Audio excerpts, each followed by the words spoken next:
OBC का आरक्षण इन्होंने लाइब्रेरी में रख दिया। और मान्यवर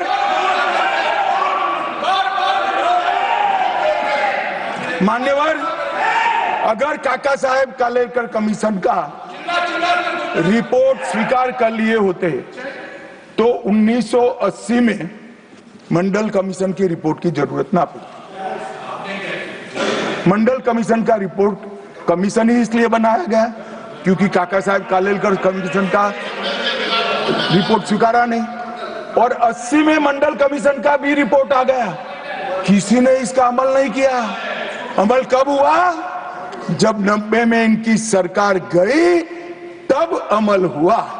और मान्यवर तब तक मंडल कमीशन के रिपोर्ट को भी ठंडे बस्ते में डाल दिया गया। 90 में अरे सुनिए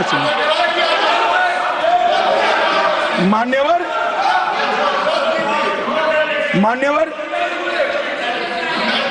मंडल कमीशन के रिपोर्ट को जब स्वीकार किया गया, लोकसभा में प्रतिपक्ष के नेता थे श्रीमान राजीव गांधी।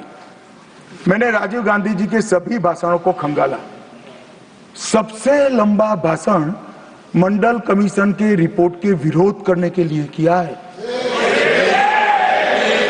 और इन्होंने कहा पिछड़ों को आरक्षण देने से इस देश में योग्यता का अभाव हो जाएगा।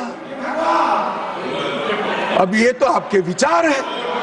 मान्यवर राजीव गांधी की स्पीच भी, श्री राजीव गांधी की स्पीच भी लोकसभा के रिकॉर्ड पर पड़ी है। लाइब्रेरी में आप जाते हैं, लोकसभा की स्पीच निकलवा कर नहीं पढ़ते। जयराम जी पढ़ लीजिए एक बार।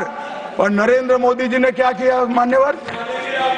ओबीसी कमीशन को नरेंद्र मोदी जी ने मान्यता दी, पिछड़ा वर्ग का सम्मान किया, नेट नीट जेई उसमें ओबीसी का आरक्षण किया। और इन्होंने क्या किया? अभी भी ये तो सब नेहरू जी, इंदिरा जी और अब भी चलता रहता है। एक इन्होंने क्या किया? झूठ बोलना शुरू किया कि हम आरक्षण बढ़ा देंगे, आरक्षण बढ़ा देंगे, आरक्षण बढ़ाना चाहिए, आरक्षण 50% से ज्यादा बढ़ा। ये क्यों बढ़ाना है मैं बताना चाहता हूँ। मान्यवर झूठ नहीं, असत्य, झूठ की जगह असत्य। चले मान्यवर, खड़गे जी की बात को स्वीकार कर लेता हूं। उन्होंने झूठ नहीं बोला, वो सत्य से परे बोले हैं, वो नहीं बोलना चाहिए। मान्यवर इन्होंने 50% से ज्यादा आरक्षण करने की वकालत की। मैं आज देश की जनता को कहना चाहता हूं कि देश के 2 राज्यों में धर्म पर आरक्षण अस्तित्व में है।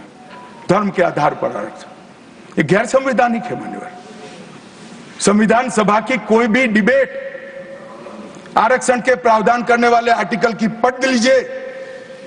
इसमें स्पष्ट किया गया है कि कोई भी आरक्षण धर्म के आधार पर नहीं हो सकता। आरक्षण पिछड़ापन के आधार पर।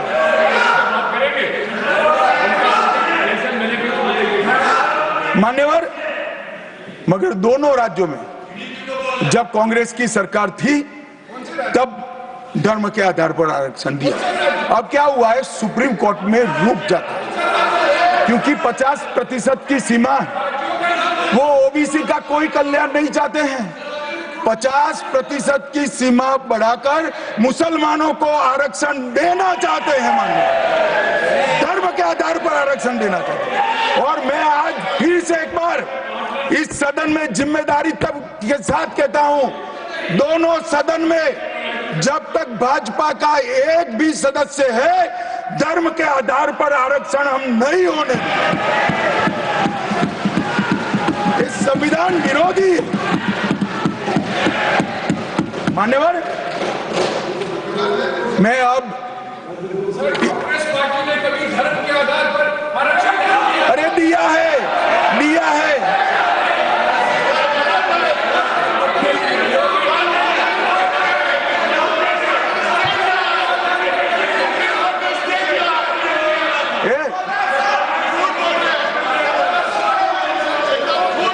मान्यवर, इससे तो ये बच जाएंगे, मगर मैं रिकॉर्ड पर से कुछ कोट अनकोट कहना चाहता हूं, जो संविधान सभा की चर्चा का रिकॉर्ड है। जवाहरलाल नेहरू जी ने कहा, मैं ये देखकर सचमुच आश्चर्यचकित हूं कि नियुक्तियों में आरक्षण के सिद्धांत को कितनी देर तक ले जा रहा है, मतलब कितना बढ़ा रहे हैं। मुझे नहीं लगता कि ये बिल्कुल अच्छा है। ऐसा लगता है कि मुदलियार और ब्राह्मणों के सिवा लगभग सभी जातियों को पिछड़ा वर्ग में शामिल कर देंगे। मान्यवर, सरकारी सेवाओं में आरक्षण के लिए इनके विचार थे। मैं इस बात से चिंतित हूं कि सरकारी सेवाओं में नियुक्ति के लिए जिस तरह से बहुत सारी जातियां और समूहों के आरक्षण के प्रस्ताव आते हैं, यह बहुत बुरी प्रवृत्ति है। इससे सरकारी कामकाज और आम तौर पर विकास और सार्वजनिक जीवन में गिरावट आएगी। मान्यवर, ये इनके विचार है, आज तक नहीं बदले, आज तक नहीं बदले, यही विचार है।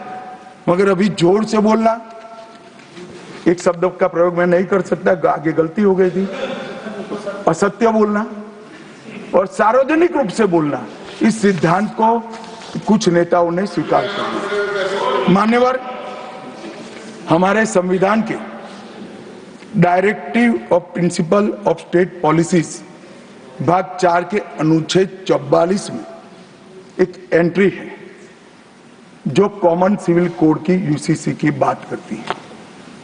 क्योंकि हमारे संविधान का फैब्रिक पंथ निरपेक्ष है, हर जाति, हर धर्म, हर समुदाय के लोगों के लिए समान कानून होना चाहिए, इसका हमारा संविधान पक्षधर है। मान्यवर, ये यूसीसी क्यों नहीं आया? यूसीसी इसलिए नहीं आया कि संविधान सभा समाप्त होने के बाद, चुनाव होने के बाद, पहले प्रधानमंत्री जवाहरलाल नेहरू जी मुस्लिम पर्सनल लॉ लेकर आए और यूसीसी नहीं आया। मैं आज कांग्रेस पार्टी को इस सदन में सार्थ पूछना चाहता हूं, क्या पंथ निरपेक्ष राष्ट्र के अंदर सभी धर्मों के लिए एक कानून होना चाहिए या नहीं होना चाहिए? इसकी कांग्रेस पार्टी स्पष्टता करे। क्या आप मुस्लिम पर्सनल लॉ का समर्थन करते हैं? और मान्यवर, इससे बड़ा छलावा नहीं हो सकता। मान्यवर, इससे बड़ा छलावा नहीं हो सकता। इन्होंने हिंदू कोड बिल भी ला दिया। हिंदू कोड बिल उठाकर देख लिए। हम तो नहीं चाहते कि हिंदू न्याय शास्त्र के आधार पर इस देश का कानून बने, अभी के जीवन के मूल्यों के आधार पर कानून बनना चाहिए। मगर हिंदू कोड बिल में एक भी पुरानी हिंदू न्याय व्यवस्था का कोई नामो निशान नहीं है। हिंदुओं को बुरा न लगे इसलिए मुस्लिम पर्सनल लॉ दिया, तो सामान्य कानून को हिंदू कोड बिल बना दिया। मान्यवर, चलो मैं तो कहता हूं कि खड़गे जी और जयराम जी कह रहे हैं कि भाई पर्सनल लॉ का अधिकार मिले तो हमें आपत्ति नहीं है, तो फिर पूरा सरिया लागू करिए। क्रिमिनल में क्यों सरिया निकाल दिए? बताओ भाई, क्या चोरी करे इसके हाथ काट दोगे? कोई इससे जगद्य महिला के साथ अपराध करे तो पत्थर मारकर मार दोगे? देशद्रोही को रोड पर सूली चढ़ाओगे? तो विवाह के लिए, निकाह के लिए पर्सनल लॉ, वारिस के लिए पर्सनल लॉ और क्रिमिनल सरिया क्यों नहीं भाई? अगर उनको देना ही है तो पूरा ही दे देते, पूरा दे देते। मान्यवर, ये इन्होंने तुष्टीकरण की शुरुआत वहीं से करी है। मुस्लिम पर्सनल लॉ इस देश में संविधान आने के बाद तुष्टीकरण की शुरुआत। आर्टिकल 14 और 15 का ये भंग है। अंबेडकर जी, लोहिया जी, के.एम. मुंशी, एच.वी. कामत, ये सब ने इसका विरोध किया है। 1973 से 16 तक 11 बार देश की सुप्रीम कोर्ट ने यूसीसी लाने का आग्रह देश की और राज्य की सरकारों ने किया है। आप नहीं ला सकते, तुष्टीकरण से ऊपर नहीं उठते। बैठिए, मैं बताता हूं। मान्यवर, हमने ही उत्तराखंड में भारतीय जनता पार्टी की सरकार ने यूसीसी लाया। हमारा काम करने का तरीका, मैं आपके माध्यम से दिग्विजय सिंह को कह रहा हूं, वो कहते हैं कौन रोकता है, हम खुद रोकते हैं। कारण बताऊं मैं, सुनने का धैर्य चाहिए, क्योंकि हमारा तरीका है कि लोकतांत्रिक तरीके से काम किया जाए।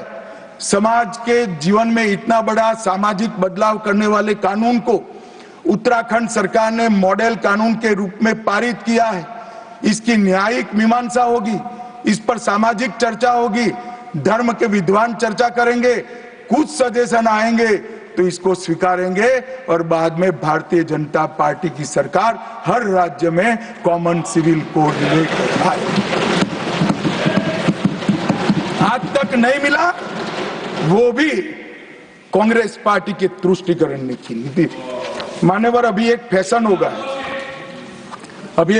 गया है, आम्बेडकर आम्बेडकर आम्बेडकर आम्बेडकर आम्बेडकर आम्बेडकर। इतना नाम अगर भगवान का लेते तो 7 जन्मों तक स्वर्ग मिल जाता।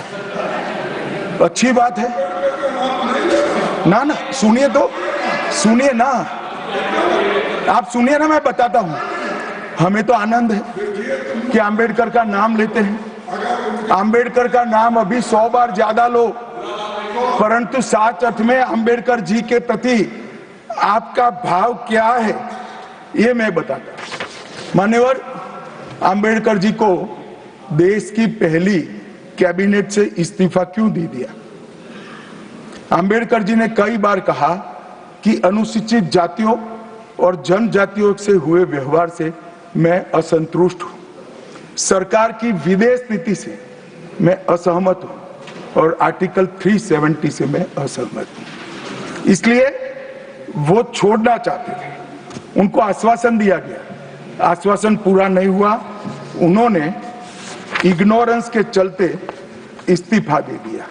और एक श्री BC रॉय ने पत्र लिखा कि आम्बेडकर और राजाजी जैसे 2 महानुभाव मंत्रिमंडल छोड़ेंगे तो क्या होगा। तो नेहरू जी ने उनको जवाब में लिखा है, राजाजी के जाने से तो थोड़ा बहुत नुकसान होगा, आम्बेडकर के जाने से मंत्रिमंडल कमजोर नहीं होता है। मान्यवर, ये विचार जो खड़गे जी कह रहे हैं ना, क्या आपत्ति है? जिसका विरोध करते हो उसका वोट के लिए नाम देना है, कितना उचित है? क्योंकि अब आम्बेडकर जी को मानने वाले पर्याप्त संख्या में आ गए हैं, इसलिए आप आम्बेडकर आम्बेडकर कर रहे हो। मान्यवर, मुंबई के मेयर ने एक पत्र लिखा था कि मऊ में आम्बेडकर जी का स्मारक बनाना चाहिए। मऊ में जो आम्बेडकर जी का जन्म स्थान था, सुझाव लिखा। उन्होंने कहा आमतौर पर स्मारक निजी पहल से बनाने चाहिए। यदि सरकार किसी प्रकार की सहायता करती है तो वो उचित नहीं होगा। उनके कितने स्मारक बने साहब? कोई स्मारक आम्बेडकर जी का नहीं बना, देश भर में नहीं बना। आम्बेडकर जी के स्मारक कब बने?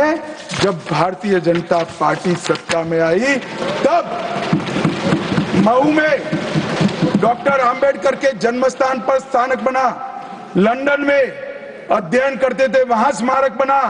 नागपुर में शिक्षा दीक्षा लीट वहां बना। दिल्ली में महापरिनिर्वाण स्थल पर बना और मुंबई में चैत्य भूमि में भी बन रहा है। हमने 5 तीर्थ बनाए महामानव। और मैं मानता हूं मान्यवर, मैं मानता हूं कि आम्बेडकर जी के सिद्धांतों पर चलना नहीं और वोट के लिए उनकी गुहार लगा देना। 14 अप्रैल को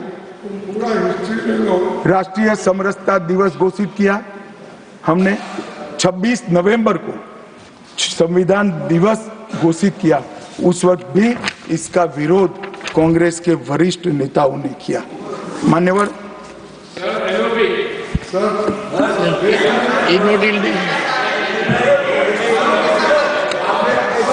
मान्यवर, 370 पर कई बार चर्चा हुई है। मैं ज्यादा कहना नहीं चाहता, सब जानते हैं कि एक टेम्पररी प्रोविजन को अनौरत संतान की तरह अपनी गोदी में 70 साल तक कांग्रेस ने खिलाने का काम किया और 370 हटाने के लिए लोहे का जिगर चाहिए।